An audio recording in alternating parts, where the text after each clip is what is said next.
Bonjour ou bonsoir à tous, vous qui regardez les vidéos, que ce soit le jour ou la nuit, ici DVD Pro Catch. Bon, maintenant, je repoursuis encore, oui, sur un DVD de la Ring of Honor, et c'est pas prêt de terminer, car si jamais vous verrez les photos que j'ai mis sur Instagram, c'est-à-dire que c'est des vidéos, enfin, des reviews à venir sur une vidéo, bien sûr. Donc voilà, voilà ma petite explication qui n'a peut-être, on va dire, pas de sens, mais que vous comprendrez un coup que vous l'aurez regardé. Et je vous montre directement le DVD, tout simplement. Unscripted, remasterized, Philadelphie, Pennsylvanie, du 9 du 21 2002. Donc Unscripted X, parce que je vois qu'il y a un X, mais sauf que c'est que Unscripted pour la Ring of Honor. Donc voilà, on voit London. Comment il s'appelle lui encore, Michael Shane. Ouais, je crois que c'est ça, Michael Shane. Loki et The American Dragon, Bryan Danielson. Alors, ce genre de pay-per-view là, événement, c'est un concept justement où il y a des équipes qui font équipe justement pour le trophée, peut-être pour avoir une chance à un titre par équipe, si jamais ils en créent, parce que on sait que voilà, ils en créeront beaucoup de ceintures, la Ring of Honor. Je vous montre de derrière. Donc il y a les équipes, vraiment que des équipes. Et pourtant, on va pas non plus trop s'attarder dessus, vu comment c'est pour justement les tournois, pour la coupe, et peut-être pour être couronné champion par équipe. Si c'est un proche lointain futur, enfin, bref, je ne sais plus ce que je raconte, mais voilà, c'est tout ce que je peux en dire, c'est juste remporter la coupe et peut-être être champion si la Ring of Honor en crée des ceintures, et c'est ce qu'ils vont en créer. Et on commence directement avec l'équipe The Prophecy, équipe composée de Christopher Daniels et de Donovan Morgan contre The SAT, donc les Maximo Brothers, Joël Maximo et José Maximo. Voilà, rien d'autre à dire, si ce n'est que c'était un bon match par équipe pour commencement du show, et que je vous ai peut-être oublié le début du show de Unscripted, mais il y avait une promo entre Bryan Danielson et Paul London, jusqu'à ce qu'ils soient interrompus par Michael Shane, et que celui-ci, il vend comme s'il avait une blessure au genou, alors qu'il n'a pas de blessure au genou. Il vend juste le truc pour rien, en fait. Et que du coup, Paul London en avait, on va dire, ras le cul de se faire, on va dire, insulter par Michael Shane, qui l'éjecte hors du ring et qui fait son fameux shooting star press. Et qu'il dit en promo, hein, puisque tu veux faire ton malin, eh ben, on va combattre ce soir. Voilà, je te défie, même dans un match où il n'y a aucune règle. Voilà, je te prends quand tu veux. Ça, c'est ses fameuses paroles à Paul London. Et qu'il s'excuse envers Bryan Danielson, car il ne pourra pas faire équipe avec. Mais que Danielson, il dit que ce n'est pas grave, car il va essayer de trouver quelqu'un pour le remplacer. Voilà. Mais sauf qu'on n'est pas encore là. Là, maintenant, on est à The Prophecy contre The SAT. Beaucoup d'offenses dans ce match-là. Il y avait beaucoup d'offenses. Et aussi les tentatives de tricherie de Monsieur Daniels sur l'un des frères Maximo. Tandis que Donovan Morgan, soit il prend parti, soit il distrait l'arbitre. Bref, ça part dans tous les sens jusqu'à ce que, après qu'ils ont fait des enchaînements en équipe, Daniels et Morgan sur l'un des frères Maximo, ce sera Donovan Morgan qui fait un German suplex pour clôturer le match. Donc victoire de The Prophecy. Ce match-là, 3,50, c'est que le début du show. Ensuite, le deuxième match, donc The Far East Connection, donc équipe composée de Dick Togo et de Ikuto Hidaka, contre The FBI, The Full Blood Italians, Little Guido Nunzio, qui est James Maritato, et Tony Mamaluke. Et pourtant, vous allez voir, ils vont s'affronter justement après le match par équipe. Donc, il y avait un peu de la petite désaccord, comme on a dans la petite équipe. et que je vais pas trop en dire, si ce n'est que ils ont essayé du mieux qu'ils peuvent faire équipe à l'amiable, et que moi je pensais que c'était James Maritato le méchant de cette histoire, mais en vérité c'est Tony Mamaluke, et que même s'ils se sont donné un peu des leurs pour fournir un bon match par équipe, le mal sera déjà fait vu comment ils vont perdre le match face à l'équipe japonaise. Après, il y a des multiples prises, hein, des Michinoku Driver, de... Allez, il y a d'autres prises, même une Lariat, qui peuvent en finir un catcheur comme ça. Je crois que ça s'est exactement passé comme ça. Enfin, j'en suis pas sûr, mais je dis ce que je peux en dire. Même si, en termes de victoire d'une prise finish, j'en suis pas toujours convaincu. Mais voilà, c'est victoire de The Fear Est Connection. Et qu'à la fin, eh ben, voilà, ça reste la fin, jusqu'à ce qu'ils s'affrontent. Donc ce match à 3,40, si je me trompe pas. Ouais, 3,40. Ensuite, ben là, ils vont s'affronter. Tout d'abord, ils, ils font une promo. Voilà, concernant que c'est de la faute de l'un et de l'autre, c'est de la faute de Tony, c'est de la faute de James. Voilà. Il y a un officiel de la Ring of Honor qui dit que, ben, vu comment vous n'arrivez pas à régler vos problèmes, eh ben, vous allez régler vos problèmes sur le ring, et c'est ce qu'ils vont faire. Donc un match, voilà, basique, il n'y a rien d'autre à dire. Mais le match n'est pas non plus d'une courte durée. Voilà, ça dure pas trop longtemps, si ce n'est que... euh, j'allais dire un truc, mais j'espère que je vais pas trop me tromper non plus. Je me rappelle que James Maritato veut faire sa prise. Je sais pas si c'était un genre de tour de hanche. De tour de hanche peut-être.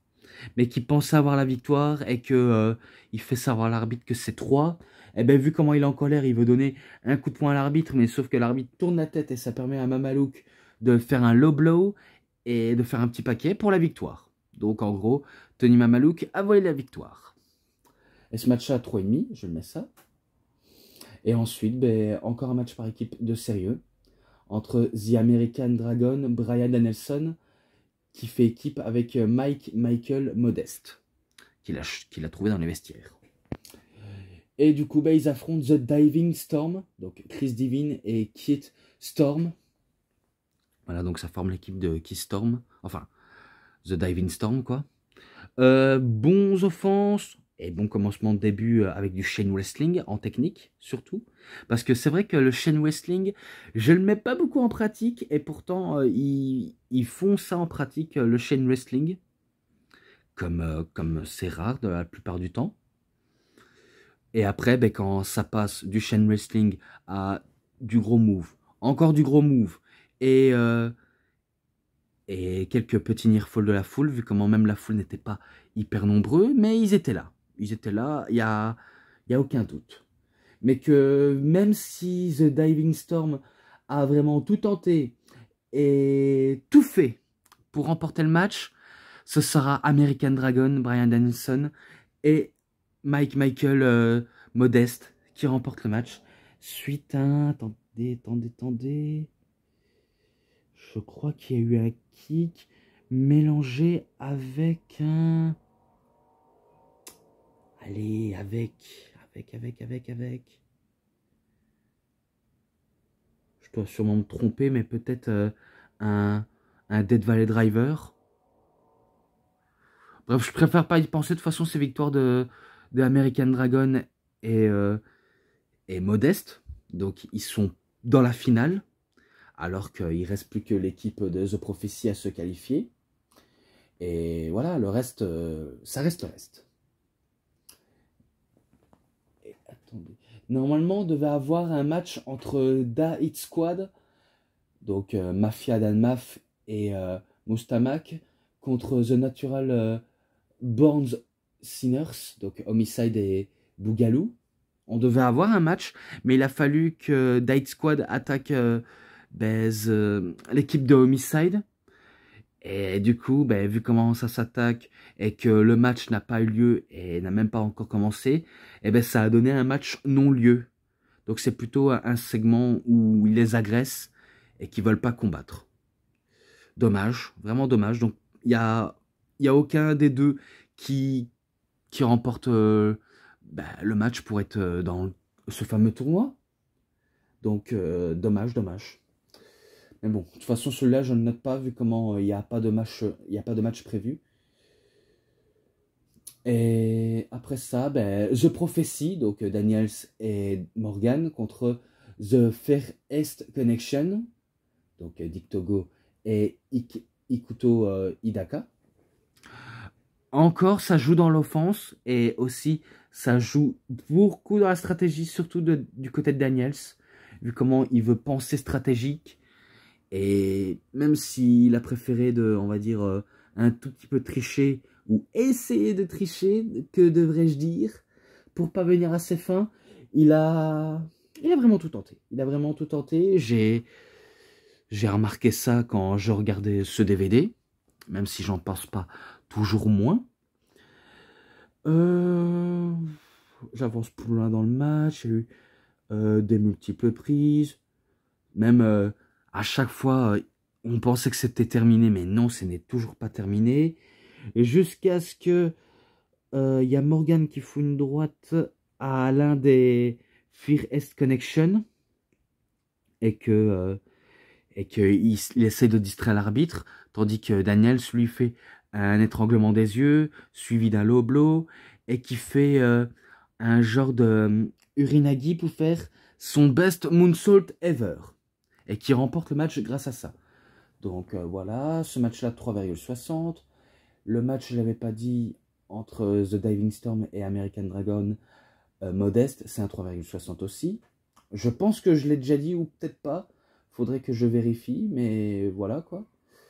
Et après ça, après ce match-là, il y a une apparition, enfin, les débuts officiels de CM Punk, qui fait une promo pour le public, et qu'il accueille aussi Colt Cabana, son ancien meilleur ami. Parce que oui, les deux ne sont plus amis, ça vous le savez très bien. Et que voilà, ils font leur début officiel ensemble, et que ils vont entre autres faire que du bon catch à la Ring of Honor. C'est ce qu'ils pensent s'annoncer. Donc voilà, les apparitions officielles. Et après ça, match entre Alex Arion, et pas Axion, parce que si jamais je dis Axion, je suis sûr qu'il y en a qui me corrigeraient, mais c'est Alex Arion contre Dunn. Et ce qui est surprenant, c'est que Arion est accompagné par The Prince Nana, et du côté de Dunn, toujours par Marcos. Donc pour moi, ce match-là, j'ai un tout petit peu trouvé bizarre. Je peux peut-être l'apprécier, mais pas toujours si on remarque un truc. Mais tout ce que j'ai remarqué, c'était que c'était entre Alex Arion et Dunn. Donc le match continuait tranquillement, il n'y a rien d'autre à dire. Mais que après, quand Alex Arion remporte le match face à Dunn, avec quelle prise, ça je ne me rappelle plus, mais je sais bien qu'il l'avait battu.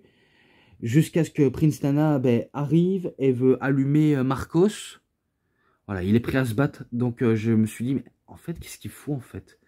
Je le comprends pas pourquoi il fait ça. Et du coup, Arion, complètement outré, lui demande, mais qu'est-ce que tu fais? C'est bon, j'ai gagné. T'es pas obligé d'intervenir dans le match pour rajouter une couche. Et que Nana dit que c'est exactement le but, vu comment il fait ça, c'est pour un peu plus le privilégier, ou plutôt pour le maintenir dans son petit faction. Donc Arion comprend ce geste, mais sauf que à peine comprendre, il lui fout un super kick, et il allume Prince Nana. Et après ça, ce match-là, je le mets à 3,5.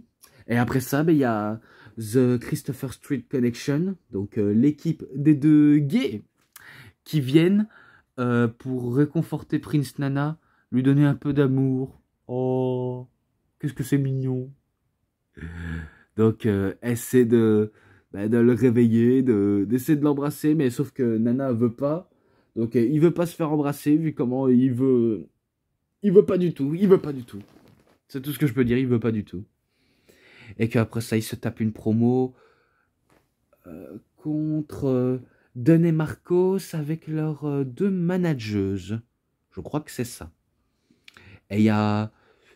Je sais pas si c'est un mec ou une meuf qui est cagoulée, mais en tout cas, elle fait partie, ou il fait partie de, allez, de la Christopher Street Connection.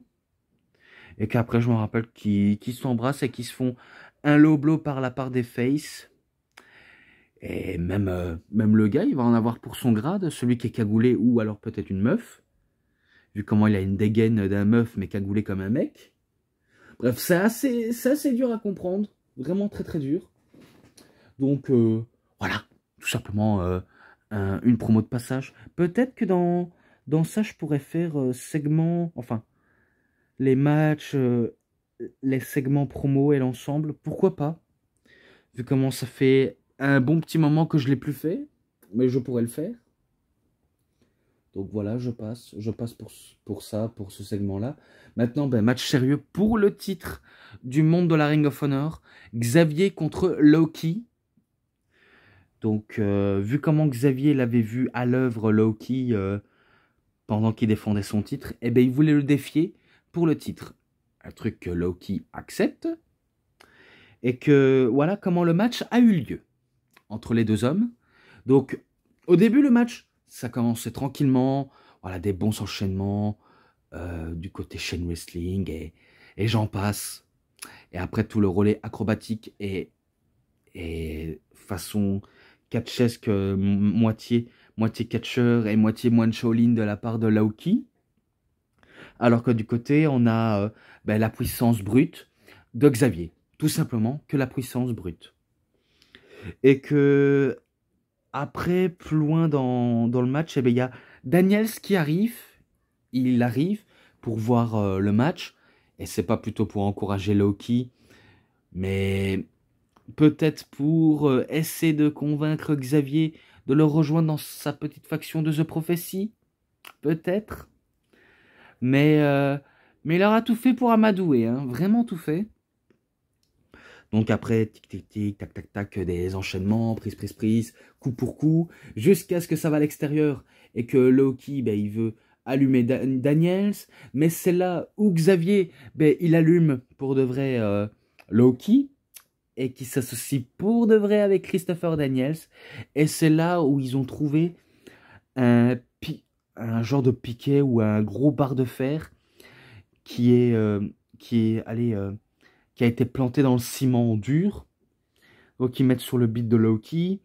Xavier il prend une chaise et il prend ben, la chaise pour frapper avec sur le genre de gros barre de fer dans le ciment pour faire un peu plus d'impact au ventre de Low-Ki, au petit corps de Low-Ki.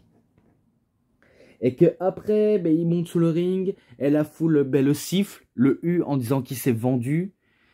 Et qu'après, il enchaîne des prises sur Low-Ki jusqu'à ce qu'il fasse un 450 splash sur Low-Ki pour la victoire.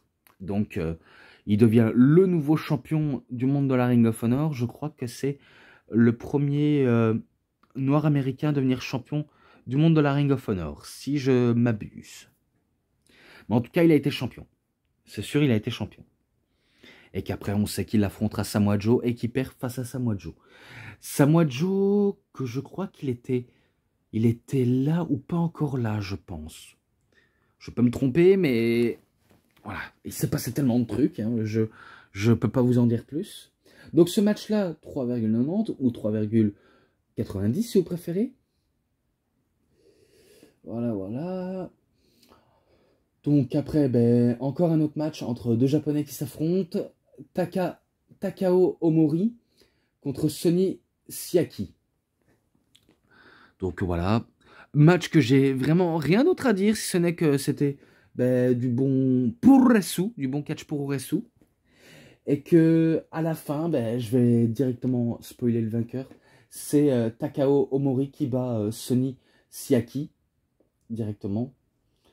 Et après, ben, on passe encore un autre match entre Jay Briscoe et The Amazing Red. Et vu comment Jay Briscoe ne veut plus que Mark soit à côté de lui, pour éviter qu'il le fasse perdre dans les matchs, Donc il veut que lui, il reste au vestiaire et qu'il ne se pointe pas à l'arène. Et que je me rappelle, il interprète, il interpelle The Amazing Red. Et Amazing Red le prend pas, on va dire, un peu au sérieux, vu comment Mark, c'est pas un catcheur établi, vu comment c'est un petit nouveau qui doit encore apprendre, même aux côtés de son frère.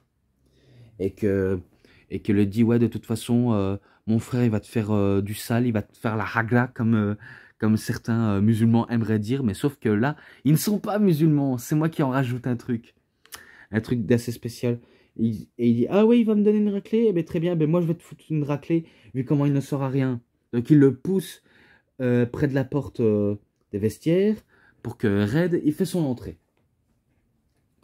Et après, est-ce que Mark Briscoe s'est interpellé au match? Vraiment pas du tout. Parce que, comme l'a dit Jay, si jamais il le voit, ben, il le mettra une raclée dans les vestiaires, devant tout le monde. Donc, voilà comment le match s'est déroulé un peu tranquillement, un peu comme Jay le voulait, quoi.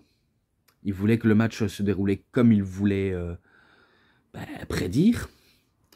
Même si Red a tenté plusieurs fois son moonsault ou peut-être son Phoenix Splash de la 3e corde et essayer de battre Jay Briscoe, mais sauf que c'est Jay Briscoe qui le bat Amazing Red. Donc voilà, ce match-là, c'était 3,70, 3,70 si vous préférez. Et après, match de Street Fight entre Paul London et Michael Shane. Et c'était un bon bordel. Vraiment un bon bordel. Vu comment les deux, ils se sont donnés à cœur joie. Apporter des objets pour se foutre sur la gueule. Et encore plus pour s'allumer, tout simplement. Il n'y a rien d'autre à dire. Même les deux, ils ont fini en sang. Donc à force de s'allumer avec des objets, c'est normal qu'on finit complètement en sang. On ne ressort pas indemne d'un match aussi brutal. Et il y avait des spots sur les tables, même une spot sur les échelles. Et qu'il y a même Paul London qui va clôturer le match, parce que là c'est justement le finish, en faisant un shooting star press du haut de l'échelle sur Michael Shane pour la victoire. Donc c'est à 3,60. Et maintenant le main event, la finale pour la coupe du meilleur équipe, quoi. Pour être couronné champion si la Ring of Honor en crée des titres. Et d'ailleurs, je sais qu'ils vont en créer des titres. Voilà, je n'arrête pas de le dire, mais pourtant, je suis obligé de le dire pour que certains le comprennent. Et pourtant, là, c'était un très très bon main event. Il n'y a pas à dire, c'était un très bon main event du show. Et que quand je connais Daniels et Danielson, on peut s'attendre à du grand match, même en équipe. C'est indéniable, vraiment indéniable. Il y avait des offenses, beaucoup d'enchaînements, de prises. Et il y avait moins de botches. Et pourtant, dans quelques matchs que j'ai cités là, il y avait quelques petits botches, mais que je ne voulais pas signaler. Parce que je sais que quand je vois un botch, normalement je le signale ou je n'en dis pas plus. Voilà, c'est la moindre des choses. Et que même si je pensais que ce serait Modeste et Danielson qui remporteraient le match pour avoir une chance pour les titres, ça ne sera pas du tout le cas, parce que je pense que le maillon faible, ce sera Modeste à la place de Danielson, et pourtant Danielson, il en a pris cher dans le match, je vais pas vous le mentir, il en a pris cher, mais que c'est pas lui qui va se faire victimiser, vu comment c'est Modeste qui va se faire, on va dire, punir dans le match, même si il a beau se défendre, mais à la fin, c'est lui qui se fait sacrifier. Après une German suplex et un best moonsault ever de la part de Christopher Daniels, qui, si je crois bien, n'était pas l'homme légal.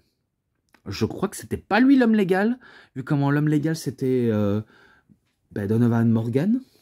Mais sauf que l'arbitre n'a rien remarqué, vu comment les arbitres, ils sont cons. Surtout quand ils se font allumer par des catcheurs, et ils font une sieste. Enfin, un micro-sieste, que j'aimerais dire.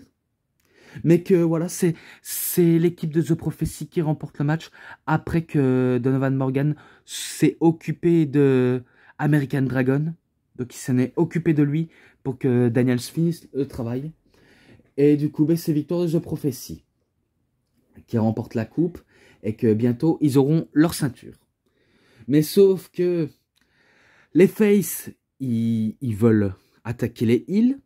Donc, même si c'était des mauvais perdants, ils veulent pas se laisser marcher dessus pour se faire humilier de la sorte. Et qu'ils en profitent pour détruire la coupe de The Prophecy en disant que c'est pas terminé et que leur vengeance sur l'équipe de The Prophecy, excusez-moi, ne fait que commencer. Et du coup, ben, ça s'annonce pour un prochain événement, mais sauf que le prochain événement, je ne l'ai pas. Et dommage. Mais ce match-là, je le mets à 4,50. Je le mets directement ça. Et je vais conclure ben, ce show. Vraiment, je le conclue. Donc, voilà, comme je l'ai dit, je vais le conclure directement. Les matchs, les segments promo et l'ensemble, 4,5. J'avais adoré les matchs, enfin quelques matchs qui m'avaient plu et d'autres un petit peu moins. Mais voilà, ce show, j'ai bien adoré. Même si ça date il y a 20 ans. Ouais, même si ça date, ça reste quand même du bon. Donc voilà, je clôture. C'est tout pour cette review. C'était DVD Pro Catch. J'espère que ça vous aura énormément bien plu. Et si vous avez aimé cette vidéo, vous savez ce qu'il vous reste à faire. Likez la vidéo, commentez, partagez, abonnez-vous à ma chaîne et cliquez sur la petite cloche pour avoir plus des notifications et des prochaines vidéos. Et moi je vous dis bonne journée, bonne soirée à tous. Au revoir tout le monde pour une prochaine vidéo. A plus à tous les fans de catch. Allez, bye bye tout le monde.